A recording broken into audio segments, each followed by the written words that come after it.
How to log Facebook profile.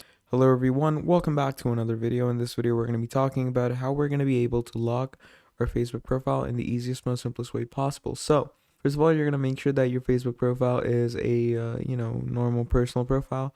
Then what you're going to do is you're going to go over to your settings and privacy, go over to settings. Once you go over to settings, obviously it's going to open up the whole account section, and in the account section you're just going to go to your accounts. Okay, and here it's going to give you your profile lock option, but in the case that it does not do that, just go over to your profile.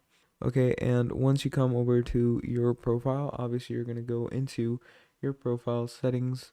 Okay, you're going to come here, and once we come over here it's going to say lock profile. Now as you can see, my profile is already locked. Okay, so but if it's not locked and you click on these three buttons, it's going to give you the lock profile option over here, and you're just going to go ahead and click on lock, and that will lock everything for you. So yeah, that's pretty much about it. Thank you for watching, and I'll see all of you next time. Goodbye.